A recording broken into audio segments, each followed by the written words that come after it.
नमस्कार साथियों, पाठशाला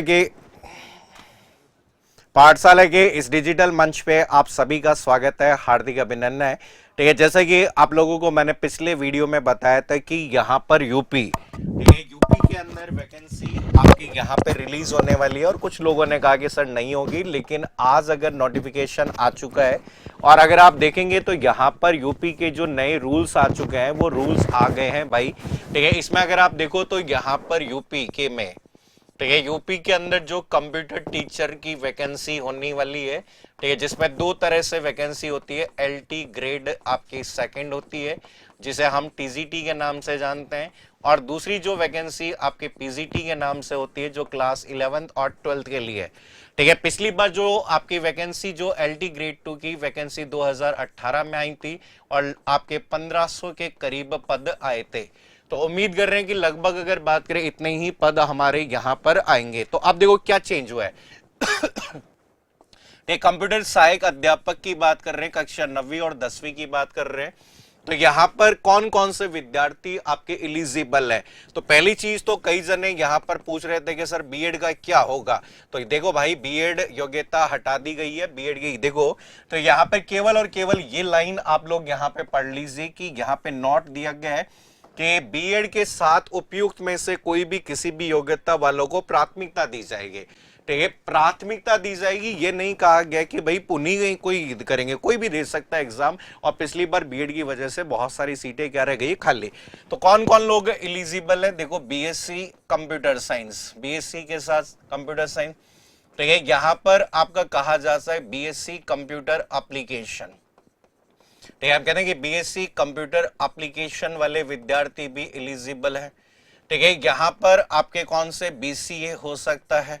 ठीक है, या फिर अगर बात करें डी डोएक के साथ में आपका कौन सा ए लेवल का कोर्स किया हुआ है वो हो सकता है। या फिर अगर आप लोगों ने कहा कि यहां पर ग्रेजुएट, ठीक है, ग्रेजुएट के साथ साथ में आप लोग अगर पीजीडीसी हैं तो भी आप लोग एलिजिबल हो, ये चीज ध्यान रखनी है। ठीक है, या फिर अगर बात करें भारत द्वारा विधि द्वारा स्थापित किए गए मान्यता प्राप्त डीम्ड यूनिवर्सिटी से, ठीक है, हम कहते हैं कि बीटेक सीएस। ठीक है, सीएस के इक्विवेलेंट माना जाता है कौन सा, आईटी है। या फिर हम कहते हैं कंप्यूटर विज्ञान में यहां पर ग्रेजुएट, ठीक है, ग्रेजुएट इन सीएस हो सकता है। या फिर आपका ग्रेजुएट इन आपका यहां पर ग्रेजुएट लेवल हो सकता है। ठीक है, ग्रेजुएट लेवल आपका यहां पर हो सकता है। इसके अलावा हम कहते हैं कि आपका एनसीईआरटी नीलेट, हम कहते हैं कि नीलेट, ठीक है, नीलेट के द्वारा अगर बात करें ए लेवल का कोई कोर्स कर रखा हो या फिर आप लोगों ने एमसी कर रखा हो, तो भारत में किसी भी मान्यता प्राप्त या डीम्ड यूनिवर्सिटी से आपके, ठीक है, या फिर दो भाग दिए गए, भारत में से किसी मान्यता प्राप्त विश्वविद्यालय अथवा संस्थान में बीएड उपाधि को अधिमानी अर्हता, तो यहां पर ये दिया गया। और यहां पर अगर हम देखें तो बीएड के साथ उपयुक्त में से किसी को, योग्यता वाले को प्राथमिकता दी जाएगी। तो ये बिल्कुल भी नहीं कहा गया है कि बीएड वाले नहीं बढ़ सकते, केवल जिनके पास बीएड नहीं है वो नहीं बढ़ सकते हैं, तो सभी बढ़ सकते हैं। तो ये जो आपके यहां पर हम कहते हैं कि यूपी, ठीक है, एलटी ग्रेड है, ठीक है, 2 आपकी जो वैकेंसी है वो वाली वैकेंसी है, उसके लिए योग्यता आपकी टीजीटी की वैकेंसी है।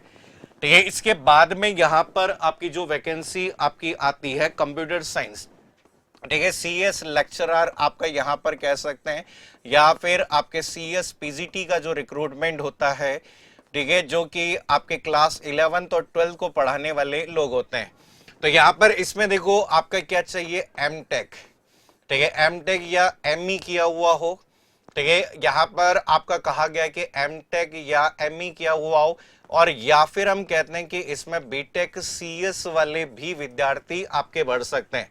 इसके अलावा आपके जो विद्यार्थी जिन्होंने एमसीए कर रखा है वो भी हो सकता है, या फिर किसी ने बी लेवल कोर्स कर रखा है वो भी कर सकता है, या फिर आपका पीजी, ठीक है, हम कहते हैं कि पीजी डिप्लोमा, भाई पीजी डिप्लोमा अगर किसी ने किया गया तो पीजी डिप्लोमा तो कौन सा होता है, पीजीडीसीए होता है, वो भी एलिजिबल है। ठीक है, या फिर हम कहते हैं ग्रेजुएशन के अंदर अथवा, ठीक है, अथवा अगर बात करें ग्रेजुएशन के साथ में बीएमएस, ठीक, कंप्यूटर कोर्स कंपोनेंट और ये वाला कोर्स कर रखा है, अथवा अगर बात करें स्नातक डिग्री के साथ में ए लेवल कोर्स कर रखा है, ये वाले हो सकते हैं।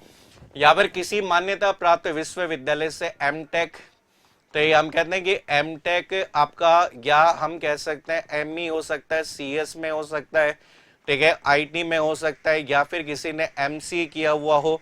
तो ये सारे के सारे जो विद्यार्थी है वो एलिजिबल। अब कई लोग इसको देख के कंफ्यूज हो जाएंगे, लेकिन यहाँ पे साफ साफ लिखा हुआ है कि ये आपकी सेकेंडरी है, अगर आपके पास में अवेलेबल है तो आपको प्रायोरिटी दी जाएगी। बाकी अगर बात करें, बढ़िया से तैयारी शुरू कर दीजिए, एक बड़ी भर्ती देखने को मिलेगी, ठीक है। इसमें अगर बात करें 20-80 का जो रेशियो होता है, 100 नंबर का पेपर होता है, ठीक है, और इसमें 80 नंबर के अंदर जो सीएस के जो सब्जेक्ट्स होते हैं वो सब्जेक्ट पढ़ने, और खास तौर से किस तरीके से तैयारी करनी है, कौन कौन से सब्जेक्ट पढ़ने, किस आपके सब्जेक्ट में कौन कौन से क्वेश्चंस आते हैं, ये सभी अगर बात करें हम नेक्स्ट वीडियो में देखेंगे। और अगर आप लोग अगर हमारे साथ में तैयारी करना चाहते हैं तो पाठशाला आईटी एकेडमी, ठीक है, पाठशाला आईटी एकेडमी की एप्लीकेशन को डाउनलोड कर लीजिए, और इस एप्लीकेशन के अंदर आपको लाइव प्लस रिकॉर्डेड क्लासेस आपको मिल रही है, ठीक है। और अभी जो 2499 में आपका एलटी ग्रेड 2 का कोर्स लॉन्च कर दिया गया है,